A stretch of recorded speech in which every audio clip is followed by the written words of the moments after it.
You teach a class called... Courageous Conversations. And why that title and what's the concept behind it? I'm going to let you tell that story. Well, there is we borrowed, let's say the name, we didn't come up with it, from a book, a workbook, and a program geared towards educators and administrators called Courageous Conversations About Race. And Glenn Singleton is the creator of that curriculum. And when I was, this is about 8 years ago, I was working with students in my high school, and we were a part of something called the Minority Student Achievement Network. And that was a program where we worked with students of color, and they were part of being a voice in our buildings and in our district. And out of the work that we did with MSAN, they gave us funding for a class. And so myself and 3 other colleagues in the district started this class. And I wanted to call it Courageous Conversations because I think the naming really calls to students and requires something of students and requires something of me. Yeah. And so I think the name is really powerful. Yeah. Now, will we be able to keep it forever? I don't know. But right now, Courageous Conversations is about engaging our community, our students, in conversations around race and identity, gender, equity, power, and transformation. Confronting vulnerability, really. Mm-hmm. You have to be courageous to kind of get underneath at those truths that we actually aren't really taught how to talk about. Understanding our stories and how we fit into this big narrative in the United States, what it means to be an American, what it means to be a racialized being in America, what it means to be a gendered being in a patriarchal culture, like all of those kind of pieces. How do they fit and interact with who we think we are? How do we show up in our families, in our communities, in our classes? I think, there's the intersectionality piece, certainly, that's a part of the conversation. But we often say that we're trying to make what is invisible visible, what is concealed out into the light. And that's hard work, right? Just it's really hard work to try to get people to see things that they've been actually blinded to. And I think there is some powerful storytelling actually that blinds us. And I tell my students, actually, you guys think privilege is a privilege. Actually, it's not a privilege to not be able to see things that other people can see. Yes. And so Courageous Conversations is about being courageous about becoming aware. Right. It's, in one sense, almost like a disability. To not be able to see what's... what other people can see. Yeah. And and in terms of even trying to shift the conversation from like being oppressed, like feeling victimized or oppressed, I'm like, well, actually your struggle has taught you to see things that this person over here actually has no clue about. And so it's almost like even like a restoring in a way to see that what has happened and what you're experiencing actually isn't a disability, to use your word, but almost like a special superpower that we want to share with each other. And it's only through talking to each other and, trying to like get at least someone else's little piece of what it's like to walk in their shoes. That's a superpower that you want. But some people actually aren't, you have to kind of shift to the conversation so that they see that they want it. Right. Yeah. Wow. And framing it like a special superpower, it does make it at least a human capability, not unreachable even by those who, have that disability. Well, and we so were to saying speak. we were saying earlier that only people who were privileged enough to, enter into higher education or the academy, even had the opportunity to have the kinds of conversations that we're having in high school. And I even, taught courageous conversations to sixth graders. And I think that Where? At Spencer Butte Middle School. Okay. And developed the curriculum there with a very amazing co-teacher who actually was co-teaching with someone who was teaching another version of Courageous with fifth graders, but she was calling it cultural linguistics. Right. So this is all in 4J. Yeah. Because I remember a conversation with the then superintendent, Margaret Nichols. Ooh, that's going way back. It's going way back. I was at Churchill and also, transitioning to working for the feds. And she says, this student achievement thing. So the lowest student achiever in the district and the highest are both black. Wow. Mm-hmm. Wow. So how do I, where does the gap come in, and then how do we bridge it? And that question basically became part of the work that that minority student achievement network, the whole achievement gap, addressing that. So I got a little bit of the why.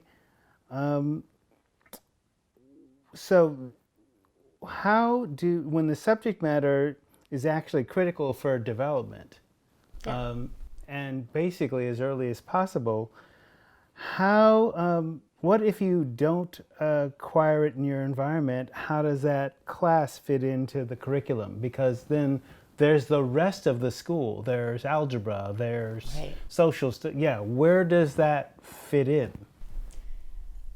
Okay, that's a really interesting question, of course, because it acknowledges, I think this is what you're saying, it acknowledges that there is a body of knowledge that comes through in the Courageous curriculum or in an ethnic studies curriculum that is not valued in the system. In the system and in the rest in the school. Right. So it's like you're a little enclave. Right, and so when we were reflecting on how Courageous began, it really was for those students in the Minority Student Achievement Network. Yeah. And it was an assets-based program, designed to, kind of address the missing curriculum, also examine the achievement gap. What it has evolved into, of course, is a curriculum that does give students the language to speak about race and racial inequality and all other types of oppression and the intersecting oppressions. And the target audience has transformed over the years as well, because forever, I think, classes that really, focused on diversity and multiculturalism was for those kids, for kids of color, right? They really, and almost ghettoized. Right, it was, absolutely, and marginalized. And as I think we are evolving, as our understanding is evolving, we do recognize that students who come from the dominant culture, the DC, as we call it, benefit greatly from cultural literacy. Imagine that, something that students of color have always had to be, skilled in, right? Navigating other cultures, the dominant culture and their home culture, benefits all students because we want our students to be culturally literate, and we call those essential skills, which they are. To be a global citizen, you need to be able to engage with people who are not like you. To be a global citizen, I think in a meaningful and sustainable way, we need to understand how inequality operates in our institutions and in, all in the world, so that we can work for a sustainable, just future. So it's empowering for students from the majority culture because they are not helpless at, in their oppressor role, Right? They are being given skills to understand and transform, just as students who maybe are not operating with as much social power but have their superpowers. Yep. Right. Right. So all of us, I think, are empowered by having those kinds of conversations and recognizing that we all have skin in the game. Yeah. So to speak. Yeah, Yeah. absolutely. Yeah. And, when we talk about, the social construction of race, we actually make very explicit the dehumanizing that the concept of race does for all people. And so actually, I feel like Courageous Conversations is a rehumanizing Yes. project. Actually, it's empowering for everyone. It gives everyone more able to see more spectrums. I always use the what's that shrimp? The mantis shrimp, Right. as kind of a metaphor for a creature that can see so many different color spectrums. And like, what are we not seeing? I like that. Yeah, it's our totem for the class. Oh, Yes. Good metaphor, though they can be pretty gnarly predators. That's for- well, the more you see, it is a superpower. Right. When you get back to these kids are getting concepts that they might not even get in college. It's pretty powerful. I know that from my experience, just from reading Frantz Fanon, Wretched of the Earth, Black Skin, White Mask at 13. And I'm running into people that have never heard about them, that when there's a concept of black psychology, okay, microaggressions is a buzzword now, but when I raised it in 1992, they what? Oh, wait, this is standard where I'm from, but maybe it's just normal in my world to grow up with black psychiatrists, doctors, lawyers, etc. And it's a whole other world, right, especially in Eugene, because given your histories, right. moving from all those different places, Missouri, all those other places, Indiana, California. Yeah. I would say that in some ways, reflecting back on when Courageous started and when we were working with MSAM, we were very deliberately trying to counter the mainstream messages about what it meant to be a person of color in this community where so many of our students, be they students of color or white, don't know about the existence of a black professional class, because the only thing they know about what it means to be black comes from MTV or the films that they're taking in. And so that is the information that we're countering in this community. And I thought when we moved here, or when I moved here, leave it to Eugene, Oregon, for someone like myself and Rena, like biracial people who have been navigating like the these kind of choppy waters of race, to come in and here we are people of color, and we have information about what that means in the world that a lot of our students here don't. Yes. I mean, that's part of what I was talking about earlier, and so just to get that on tape, okay, the Charlottes, the Alexander Dumas, Thomas Dumas, his father, the Beethoven, you can name Bob Marley. I mean, there's lots of people that you can name with that phenomenon of hybrid vigor, Alexander Hamilton, there's, That's right, yeah. So, not that that's played up, but, it's interesting that hip hop play is, getting a lot of play now. The president of the United States, growing up, one day you can be president. Yeah, right. But now, okay, it's possible. Might not ever happen again, but... Well, and I think for, say Eugene kids, to just kind of go back to what Leah was saying, that for any of our students to leave this bubble, which it is, I think it's our job to prepare them for, well, things are not going to be like this here.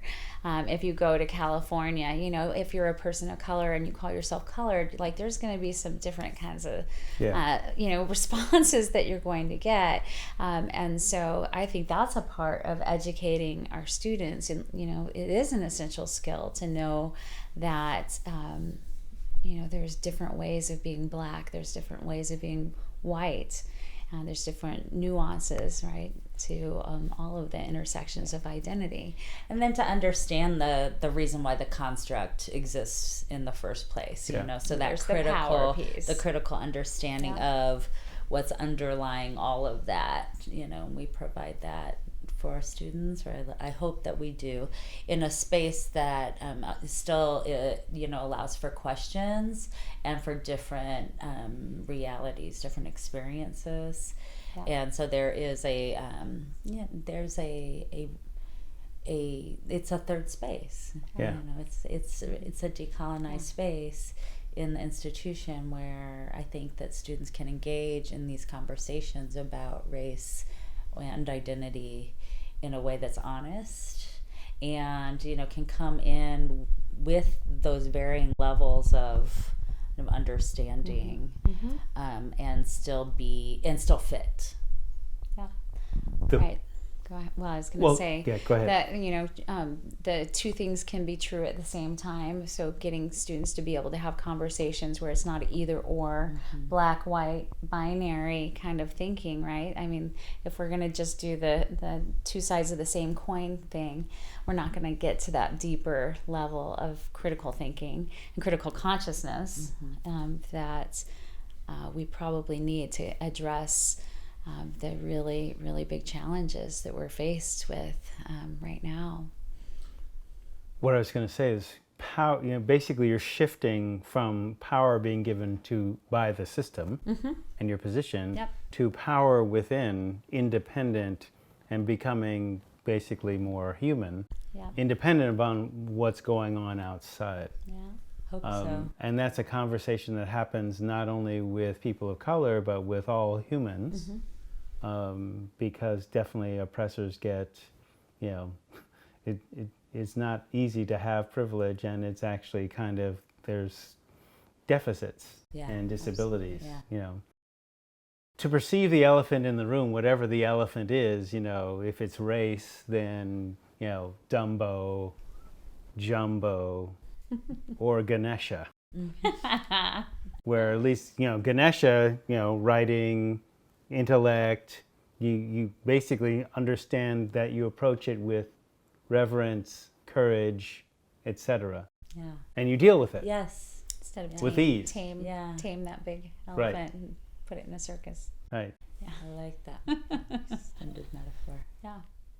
Where do you want to go from here? Because, you know, in our system at Lane, we, you know, have women in transitions. We're trying to do, you know, there's the extent you're actually in a college campus and your kids are transitioning to college. How would that work? Expanded either into college or farther down into K through 12, kindergarten. Yeah.